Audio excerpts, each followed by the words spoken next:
साथ संगत जी, प्यार से कहना ध्यान निरंकार जी। तो कैसे ये हमारे जीवन में हर एक इशारा, हर एक बात जो आई वो सहजता जीवन में, कैसे सहज जीवन को आगे बनाकर हमें जीना है, और कैसे स्थिरता कि हमारा एक मन इस प्रभु परमात्मा पे जब टिक जाएगा, इसकी जानकारी लेके हम कैसे इस परमात्मा का अंश हैं। जब ये बात पता चल जाती है, अपना असली रूप हम पहचान लेते हैं, तो जीवन में ये स्थिरता आती है। और स्थिरता की जर्नी जो एक हमारे अंदर है, वो जर्नी इनसाइड आउट की बात है। ये आउटसाइड इन पॉसिबल नहीं है कि हम अगर ये सोचें कि आसपास माहौल हमारे मुताबिक हो जाएगा तो हमारा मन स्थिर हो जाएगा। नहीं, ये हमें अपने अंदर मन को पहले इस परमात्मा से जोड़कर ही स्थिर करना है, और उसी के बाद ये हमारी स्थिरता की जर्नी चल सकेगी। ये सफ़र हमारा वहाँ से शुरू है जब हम ये जान लेते हैं कि हम अपने अंदर स्थिर हैं, तो बाहर की कोई भी चीज़ चाहे वो कितना डामाडोल भी करती हो, तो भी हम अंदर से मजबूत हैं, हमारी जड़ें मजबूत हैं, हम अंदर से पक्के स्थिर एक रस रहने वाले। तो फिर बाहर की चीज़ें, बाहर के माहौल, चाहे आउटवर्ड कोई भी डिस्टर्बेंस हो, वो हमारे मन को डिस्प्लेस नहीं करेगी। तो कैसे जहाँ ये बात है, वहीं एक शायर की भी लाइनें याद आ रही हैं। कह रहा है शोरो दरिया से समुंदर का सुकूत। सुकूत एक क्वाइटनेस, एक कामनेस को कहते हैं, जिसमें जितना ज़र्फ़ है उतना ही वो खामोश है। और ज़र्फ़ बोलते हैं सहनशीलता को, कि ये सागर की जो एक क्वाइटनेस है, जितना वो सहनशील है उतना वो अपने अंदर इतना कुछ ले लेता है, और उसने एक ये अपने जीवन में स्थिरता प्राप्त की है। वही अगर समुद्र को हम आगे देखें कि जो सबसे डीपेस्ट पार्ट होता है एक समुद्र का, उसमें कोई हलचल महसूस नहीं होती। वो इतना गहरा, इतना बड़ा विशाल होने के बावजूद उसमें एक टर्बुलेंस नहीं होती, वो पानी ज़्यादा हिलता हुआ नहीं दिखता।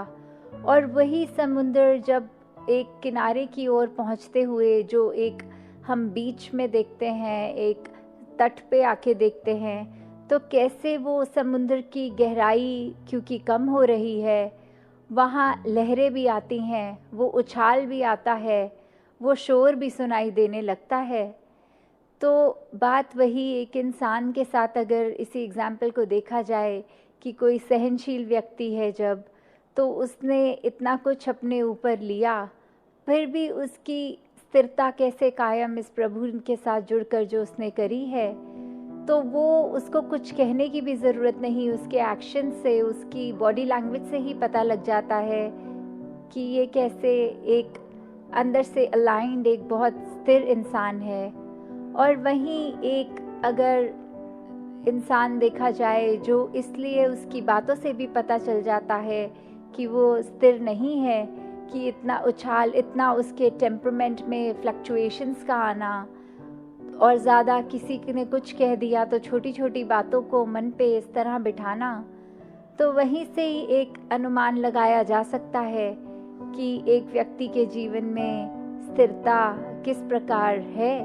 तो हम अपने जीवन में देखें कि काफ़ी बार एक डिस्टर्बेंस करने वाले एलिमेंट्स जो होते हैं, किसी ने अगर हमें एक अपनी फितरत के हिसाब से तंग करना ही अगर उनकी फितरत में है, तो वो तो हर एक कोशिश करेंगे कि कहीं हार्मनी से भी एक किसी का घर परिवार, एक कामकाज, या एक किसी के जीवन में अगर एकदम अच्छी तरह सब कुछ जैसे चलना चाहिए वैसे चल रहा है, तो भी वो एक डिस्टर्बेंस करना चाहते हैं। कैसे एक मन में यही बात कि जैसे एक को लगा के दूसरे की गलती है, और दूसरे को लगा के पहले की है, और जबकि ये सारा एक साजिश कहें, कुछ कहें, ये तीसरे की एक कर्म होते हैं जिसने दोनों को डिस्टर्ब किया, और खुद अपना सामने भी नहीं आया, उनके दिमाग में ये आया भी नहीं कि हो सकता है हम में से किसी की भी गलती ना हो, पर एक ये थर्ड फैक्टर कोई है जो हमें डिस्टर्ब कर रहा है। तो कैसे एक हमने यहाँ पे भी देखा कि अगर हम अपने अंदर स्थिरता कायम करेंगे तो ये विवेक, ये हमारा दिमाग भी उस तरह एक बेनिफिट ऑफ डाउट जहाँ देता है, फिर हम नॉर्मेलिटी की तरफ आ जाते हैं। फिर वो स्थिरता मन में एक मजबूती प्राप्त कर सकती है, सहज जीवन बन सकता है। वैसे ही अगर देखा जाए तो एक कश्ती भी होती है, उसमें भी कैसे एक उसका काम तैरना है, पानी में से कहीं पे भी रख देंगे तो उसने तो फ्लोट करते जाना है। अगर उसमें मान लीजिए चप्पू भी नहीं है, कोई इंसान भी नहीं बैठे, सिर्फ वो लकड़ की नाव अगर पानी में भी छोड़ी जाए, उसने फिर चलते जाना है। जिस डायरेक्शन से हवा का रुख या लहरों का रुख होता जाएगा, उसने वैसे ही आगे बढ़ते जाना है। पर उसी कश्ती को अगर एक एंकर होता है जिससे हम अंदर ज़मीन के वो भार की तरह एक एक्ट करता है, वो उसको अपनी जगह पे रोक देता है, या किसी रस्सी द्वारा किसी चीज़ से भी वो कश्ती को जब बांध दिया जाता है तो फिर वो एक जगह जहाँ जैसे पार्क हो गई, तो अब वो अपने स्थान पर ही है। सिर्फ फैक्टर ये आया कि उसको एक अपनी जगह पे रखने के लिए, उसको स्थिर रखने के लिए एक एक्सटर्नल चीज़ जो हम यहाँ पे अगर देखें तो वो क्या हमारा ये है, तो वो ज्ञान है, जो ज्ञान परमात्मा के साथ स्थिर कर रहा है। ये सेवा सुमिरन सत्संग की हमारी ये मजबूती है। तो कैसे हमने फिर अपने आप को उसी प्रकार अपनी जगह पर स्थिर कर लेना है, एक मन में, एक दिमाग में वो शीतलता, वो कामनेस, वो एक स्टिलनेस, एक मन में फिर किसी उथल पुथल को नहीं हमने बढ़ावा देते हुए। और वहीं फिर एग्जाम्पल पानी की तरफ ही आए तो कैसे अगर हमें किसी चीज़ की रिफ्लेक्शन पानी पे देखनी होती है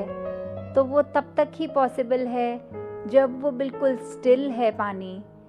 जिस समय हम अगर उस पानी में एक पत्थर फेंक देंगे या फिर किसी कारण भी वो पानी हिला, उसके रिपल्स बनने शुरू हुए, तो फिर हमें अब वो रिफ्लेक्शन भी नहीं दिखती,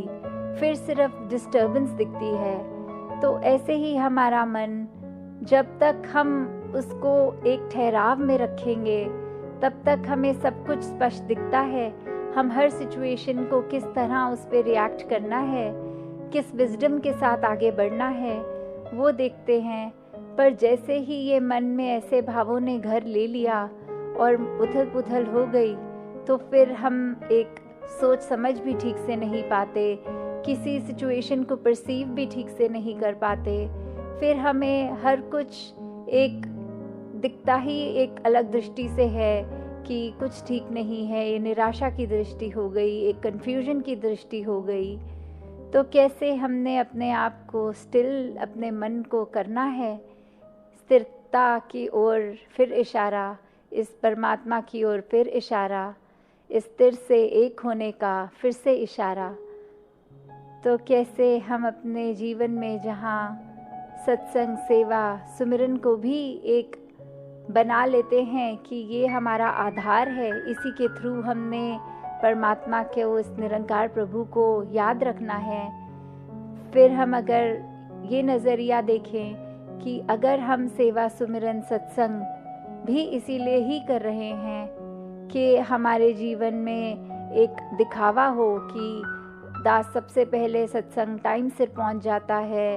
और अंत तक रहता है,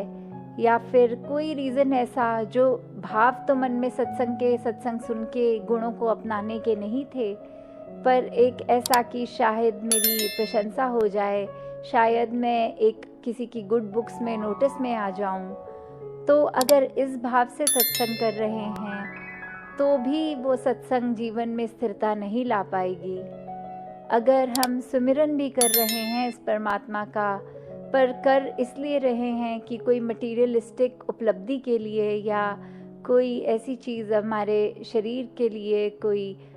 आर्थिक एक पैसों के लिए, कोई प्रोजेक्ट्स के लिए, कोई उस तरह की चीज़ कर रहे हैं, तो फिर हम स्थिर नहीं हो पाएंगे। क्योंकि इस प्रभु से जुड़कर इसके शुक्राने भाव में अगर नहीं है, वो भाव नहीं है,